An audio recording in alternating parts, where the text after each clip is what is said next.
What's up, everyone? It's your boy Scott. Welcome to the Scott Reports. Today I'm bringing you a manga review of the Promised Neverland Chapter 41. And you know, this was one of those chapters that, again, didn't really advance the story too much.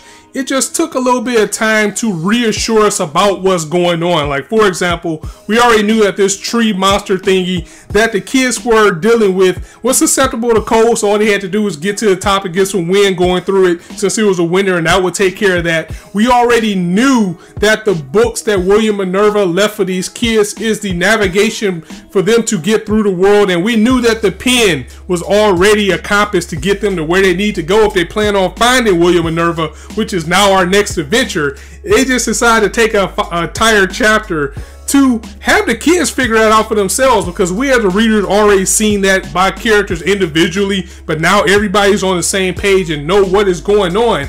And with that being said, it looks like we're finally taking that turn to straight up fantasy adventure. I mean, this chapter kind of felt like watching Goonies or something, because the pen and the book are working together as like a coder. Like, if you remember like the old school things, like where you had the letters and numbers and you had the little pen and the decoder and you had to put all that together to find the hidden messages, and that's effectively what's going on with this compass that shows us where William Minerva is within his pen and the Morse code within the books, and you're using both of them together to get to this destination. I think that's really cool, even though it's a little bit predictable about how things are going. But one thing about this is making me wonder the state of Norman, because we as a reader know that Norman is still alive. I mean, they haven't flat out said it, but come on now, we know he's alive. Just the kids don't know that he's alive. And it's making me wonder just exactly how much did he know already, because Emma as a character tends to go into the background sometimes of being the weakest link out of the three, as she has her moments where she figures things out, but she's just not on the same page or level as Ray and Norman, as it feels to me. As Norman already had all this stuff figured out, and he was just relaying this to Emma and hoping that things will get to Ray and he will figure out quickly. And we know Ray is so base that he was going to figure it out, because he knows what's going on already. It took him absolutely no time to figure out the weakness and what's going on with the books. And I like that our boy got a chance to revel in knowing that he figured out something that perhaps Norman didn't. He was like, so you knew I was going to figure it out, huh? Well, how about that? I figured it out, and I may have found something that you didn't know.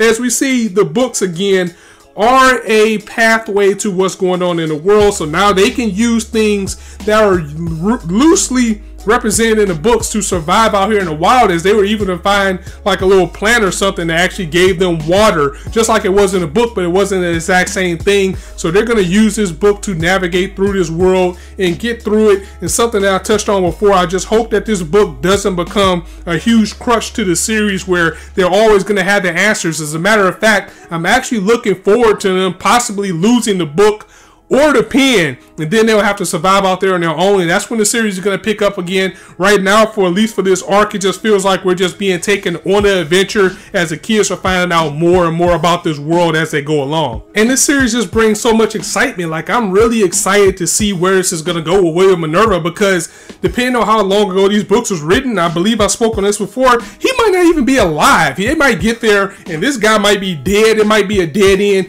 He might be a demon. Who knows what's going on? But he's definitely an ally that they feel that they need to find right now. But I know it's a long way to go. I know it's too early to want these things, but I want to get back to Norman. I want to see what Norman's up to, because we know he isn't dead. I want to see what's going on with Mama, because we haven't seen Isabella in a few chapters. We don't know the punishment. We don't know what happened to her. We don't know if she's going to be back out in the fray to find these kids. What's going on with her in the orphanage and Phil and all those guys. I hope we don't have to wait like a full 2-year story time to see her again and see what's going on.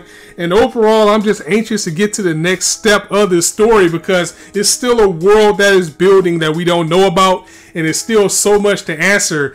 And I'm just anxious to see what else is heading for them in the real world. But first, they gotta survive, because yeah, remember, the demons are on the kids' tail, and just when they thought things were safe, just when things were on the up and up, here comes this big ass ghoul monster. Run as fast as you can, because something is coming. Don't know what the hell it is. Is it a demon? Is it something else that's out there in the wild? We don't know, but I cannot wait to find out. And if it is indeed the demons, this is actually going to be the kids' first interaction with them, the demons, aliens, whatever they are. So I want to see how they're going to handle these situations, because they probably never dealt with these things face to face before, and we don't know what they are. We don't know their strengths. We probably don't know their weaknesses, but if it's anybody that does know their weaknesses, it's gonna be Ray. It's definitely gonna be Ray, because he said something in the books of saying that, you know what, we know strengths and weaknesses of everything out there, and come on, the kid is smart as hell. He probably already know what we're dealing with these things and have some type of weakness, and I hope it's by his own mind and not by his book, because I don't want the story to fall onto the crutch with them using the book to solve everything. So the chase is on. Let's see how they get out of there. Let's hope they don't fool us and this thing actually be friendly or some shit next week, because that would be a downer. But either way, let me know what you guys thought of this chapter below. Again, it wasn't too much to chew on. It was just more of a defining chapter to get us grounded and let us know that the kids are putting together what's going on in this world. And I'm going to go ahead and get up out of here. So let me know what you thought once again in the comments below. If you liked the video, go ahead and drop it a like. And if you want to hear more, go ahead and hit that subscribe button, as there's not a shortage of content for you to indulge on this channel. As I always say, you guys can be anywhere on YouTube right now, but you chose to listen to me. I really appreciate that. So thanks for stopping by. On that note, it's your boy Scott signing out. See you soon.